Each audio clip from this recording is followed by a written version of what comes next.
Show of hands. How many of you have unintentionally stumbled upon an inappropriate website while browsing the web? This is just one of the things that could happen should a company not implement a content filter. According to this chart, based on statistics from NetCentron, 30 to 40% of internet use in the workplace is not related to business. Businesses should implement a content filter to keep inappropriate content out, keep everyone on task, and help your local IT staff to keep your information system running properly. To keep your employees and your business safe, you should implement a content filter to accomplish the following things. One goal would be to keep out harmful content, such as pornographic material and illegal content from entering your network. In research from Layered Systems, courts now say that businesses are responsible for web activities of its employees. According to Webcam Computing, there are 3 ways to filter content: content scanning, blacklist, and deep packet analysis, sometimes known as Layer 7 filtering. Content scanning. This type of scanning is based on bad or explicit words on a page. A blacklist is a list of addresses that your company IT department manually enters. This can include websites such as Facebook. Facebook may not necessarily have inappropriate content, but it may take away time from your job. The final method is deep packet filtering, usually the best method because it analyzes each packet and then makes a determination whether it will allow that application to access the internet. In addition to keeping out inappropriate content, content filtering would keep employees on task by blocking access to social networking, online auctions, online gambling, web-based email, personal banking, celebrity gossip, torrents, and file sharing websites. The following 3 statistics are from NetCentron.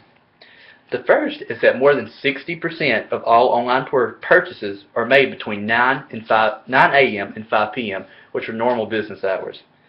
70% of all internet porn traffic occurs during normal work hours.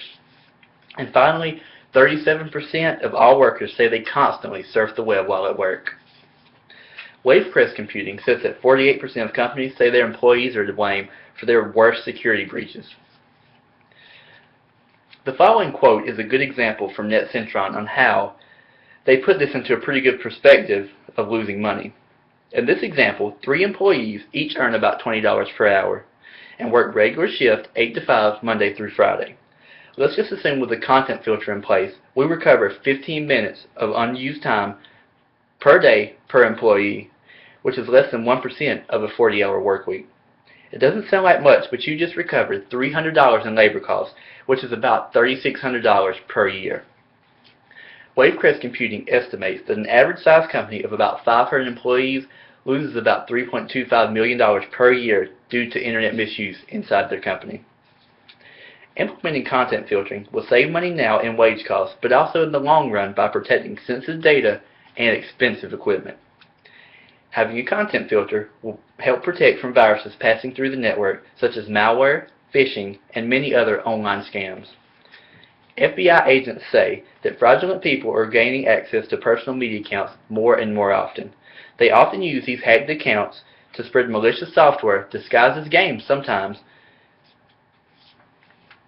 Without web filtering, sensitive company data is exposed due to instant messaging, personal email, backdoors, Trojans, and viruses.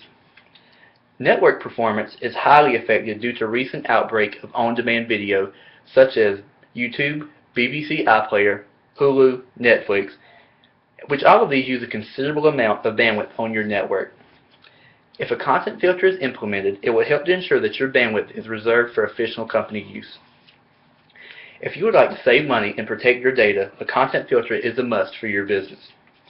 By implementing a web content filter, you will protect your users from inappropriate content, save resources, and protect your network and sensitive data. Ask yourself the following questions. Do you want your employees subjected to harmful, illegal, or inappropriate content? Do you want your competitors having access to the sensitive company data that you've worked hard to build? Do you like paying your employees to sit around and just play games all day? If you answer no to these questions, your business needs a content filter in place.